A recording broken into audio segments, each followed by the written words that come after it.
So there was a very nice story. There is a very nice story actually in my life when I loved actually getting back to that place because when I started going there, we used to play outside, when we had the breaks. And one day I remember when there was a massive, absolutely massive chestnut, tree,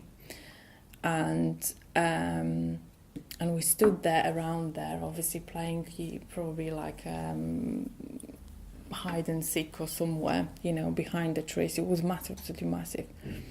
And there was like a small hole, obviously, in the trees. Like I would say now, it wasn't like a build like a nest, but nest obviously inside that tree. And I was only,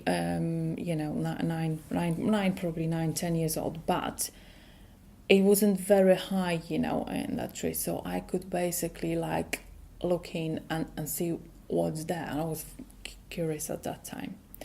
And when I did it, I thought first thing was like, it must be a bird because it was like, obviously,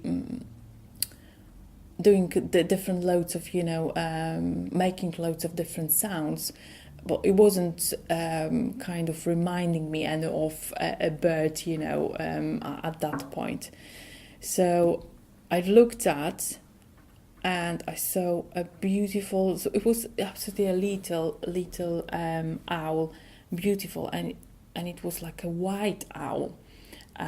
With a little bit of a grey maybe tint or something on the feathers, like in the end of the feather. And I was thinking, oh my God, like a child, he thinks, oh my God, this is, and I absolutely love birds, in any kind of, extent. I used to love them absolutely massively. So as a child, I just imagined, this owl to be my pet. So guess what?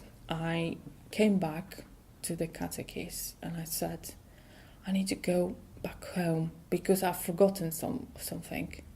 And she looked at me and she said, well, it's a break now, you can't come back home. And I said, no, I have to, I've forgotten to take something. I need to go to an extra something, like I came up with something. I can't remember even now. I went back straight away, to home, and it was my nana there. And I bended, over, and it just crying, absolutely crying, being hysterical. Nana, you've got to come with me. I've got to show you something. We need to take that owl, to home. We can't leave it there, She's gonna probably not survive. We need to look after it. Like, I don't know. I just imagine myself, she's gonna die, So I need to get her. And my nana, she stood, like in a massive shock, basically. And she stood there, like, she'll be fine, It's just her environment. She'll be fine. But she's so beautiful. And honestly, I've never, ever felt anything more like I absolutely desired this, in my life. So I was thinking, I need to get it. I was thinking, dreaming about this, every day. Obviously, I was looking after her at some point. I was getting back after school every day, feeding her. I was dropping to that nest, I wasn't sure whether she's actually at that, but, but... What did you put in the nest? It was like apple, loads of different things. Yeah. Your pack lunch. Maybe my pack lunch, maybe. Was she not being fed by her mother? I didn't see any mother. I saw maybe she was obviously, maybe she was looking for the food, by the time we were there as children, we were creating loads of noise. So presumably, if it was like an adult bird, it could be scared of, So maybe she was too little to go with her, if you know what I mean. And that was the point. But eventually, I was so happy one day, after at the mass, I said to my nana, I said, I've got to show you this, now it's good time, come on, let's go. And my nana, she was the best person, obviously. She was the best person in the world. And she was like, okay, come on then. And she went with me, and she looked there, and she was like, oh yeah, there is an owl. Yes, definitely, it's really loud, it's beautiful.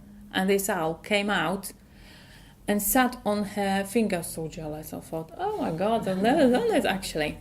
So when she showed me, she said, oh, it's beautiful. And at that point, I thought, we're going to take her. And she said, no, we can't take it. Look, it's her environment. And if she's got a mother, it's going to obviously missing her. And I was absolutely destroyed. I was thinking to come up with something. It was just my desire, honestly. I couldn't find even a place at home. I was that much wanting that bird, as my pet. Honestly, I did say to my mom, she was like, she just said, honestly, this is the most stupid, basically, thing you've ever came up with.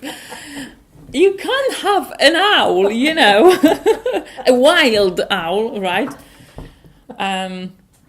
So, yes, said, I can sacrifice a dog.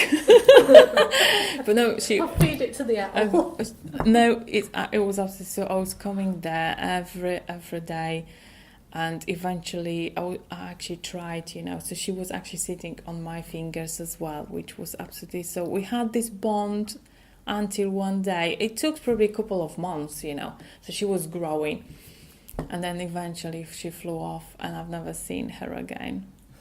Yeah, and it was really sad for me. I came back once and I thought, oh my God. I thought obviously somebody took her because she was so beautiful.